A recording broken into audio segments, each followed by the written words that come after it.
Shri Gurudevadatta. July ತಿಂಗಳ ಮಾಸ ಭವಿಷ್ಯಕ್ಕೆ ಸ್ವಾಗತವಿದೆ. ಕನ್ಯಾ ರಾಶಿ ಜುಲೈ ಮಾಸ ಭವಿಷ್ಯ. ನಾನು ಅತ್ರಿಪುತ್ರ 007. ಸಾಮಾನ್ಯ ಫಲಗಳು, ಗೋಚಾರಾಧಾರಿತ ಫಲಗಳು. ಗ್ರಹಗಳ ಗೋಚಾರ ಈ ರೀತಿಯಾಗಿದೆ.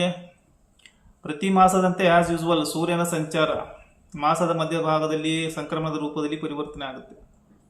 ಸೂರ್ಯನು ರಾಶಿ ಪರಿವರ್ತನೆ ಮಾಡ್ತಾನೆ. ಈ ಬಾರಿ ಜುಲೈ 16ರಂದು ಸೂರ್ಯ ಕರ್ಕ ಸಂಕ್ರಮಣದ ರೂಪದಲ್ಲಿ ಕರ್ಕ ರಾಶಿ ಪ್ರವೇಶ ಮಾಡ್ತಾನೆ. ಅಂದರೆ ನಿಮ್ಮ ಲಾಭಭಾವಕ್ಕೆ ಸೂರ್ಯನ ಸಂಚಾರ ಇಲ್ಲಿದೆ.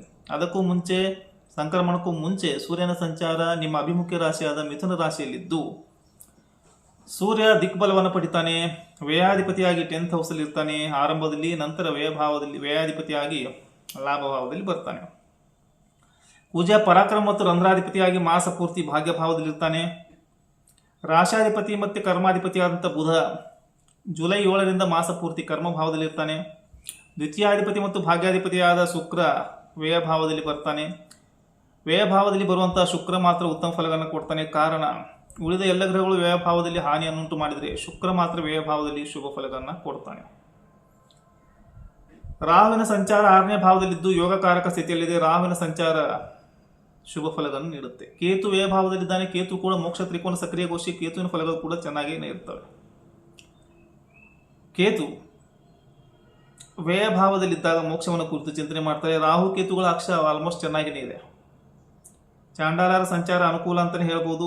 ಶನೈಶ್ವರ ಪಂಚಮ ಮತ್ತು 6ನೇ ಅಧಿಪತಿಯಾಗಿ ಕಳತ್ರ ಭಾವದಲ್ಲಿದ್ದಾನೆ. ಶನಿ ಸ್ವಲ್ಪ ಪ್ರತಿಕೂಲ. ಶನಿ ದಾಂಪತ್ಯ ಜೀವನಕ್ಕೆ ಒಳ್ಳೆಯವನಲ್ಲ. ಗುರು ಪಲ್ಲಟ್ಟಾಗಿದೆ ಜೂನ್ 2ರಂದು. ಹೀಗಾಗಿ ಗುರು ಈಗ ಕರ್ಕದಲ್ಲಿದ್ದಾನೆ, ಉಚ್ಚ ರಾಶಿಯಲ್ಲಿದ್ದಾನೆ. ಗುರು ನಿಮಗೆ ಲಾಭಭಾವದಲ್ಲಿ ಸಂಚಾರ ಮಾಡುತ್ತಾ ಇಚ್ಛಾಪೂರ್ತಿ ಯೋಗವನ್ನು ನಿರ್ಮಾಣ ಮಾಡ್ತಾನೆ. ಜುಲೈ 16ರಿಂದ ಸೂರ್ಯನು ಕೂಡ ಗುರುವಿನ ಜೊತೆ ಸೇರ್ಕೋತಾನೆ. ಅಂದರೆ ಒಂದೇ ರಾಶಿಯಲ್ಲಿ ಬರ್ತಾರೆ. ಕರ್ಕ ರಾಶಿಯಲ್ಲಿ ಗುರು ಮತ್ತು ಸೂರ್ಯ, ಜೀವಾತ್ಮ ಇಬ್ಬರು ಕೂಡ ಒಂದೇ ರಾಶಿಯಲ್ಲಿ ಬಂದು ಒಳ್ಳೆಯ ಫಲಗಳನ್ನು ಕೊಡ್ತಾರೆ.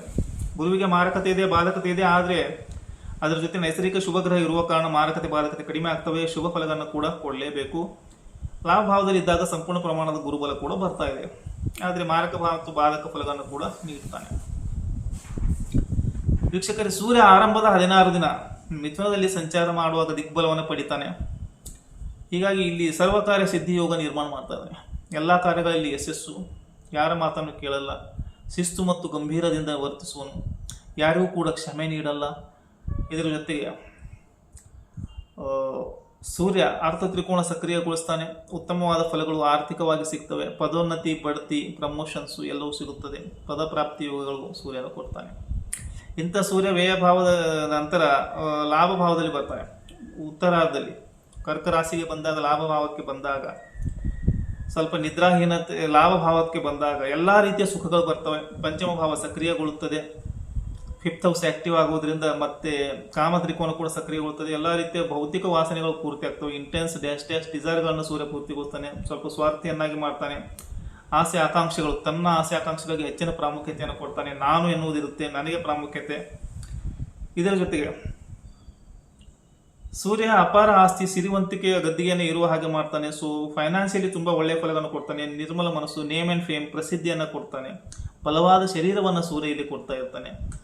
ವಾಹನ ಸೌಖ್ಯ, ಸರ್ಕಾರದಿಂದ ಲಾಭ. ಸೂರ್ಯ ಗ್ರೇಡ್ 1 ಅಧಿಕಾರಿಯಾಗಿರ್ತಾನೆ. ಹೀಗಾಗಿ ಶತ್ರುಗಳು ಈರ್ಷ್ಯವಂತರೇ ಉರಿತಾರೆ ನಿಮ್ಮ ಮೇಲೆ. ಅನೇಕ ಪ್ರಕಾರದ ಸೌಕರ್ಯಗಳು ಸಿಗ್ತವೆ.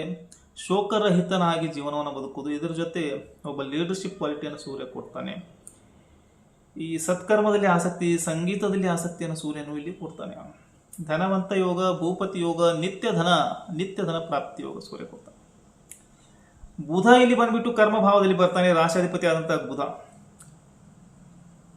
ತಂದೆಗೆ ಸ್ವಲ್ಪ ಕಿರಿಕಿರಿ ಆಗುತ್ತೆ. ಆದರೆ ಸರ್ವಕಾರ್ಯ ಸಿದ್ಧಿ, ಕರ್ಮದಲ್ಲಿ ನಿಷ್ಠೆ, ನೇತ್ರ ಸಮಸ್ಯೆ, ಒಳ್ಳೆಯ ವ್ಯವಹಾರ, ಯಜ್ಞ ಯಾಗಾದಿಗಳಲ್ಲಿ ಭಾಗವಹಿಸುವನು. ಮಾತೃಪಿತೃ ಭಕ್ತಿಯನ್ನು ಕೊಡ್ತಾನೆ. ಪಿತ್ರಾರ್ಜಿತ ಆಸ್ತಿಯು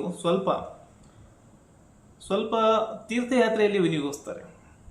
ಕೈಗೊಂಡ ಕೆಲಸಗಳನ್ನ ಸಾಧಿಸ್ತಾರೆ. ವಿದ್ಯೆ, ಬಲ, ಬುದ್ಧಿ ಎಲ್ಲವೂ ಸಂಪನ್ನವಾಗುತ್ತದೆ. ಸತ್ಯವಂತನಾಗ್ತಾನೆ. ಸತ್ಕರ್ಮ ನಿಷ್ಠನು ಕೂಡ ಆಗ್ತಾನೆ. ತುಂಬ ಲೀಲಾಜಾಲವಾಗಿ ಮಾತಾಡ್ತಾನೆ.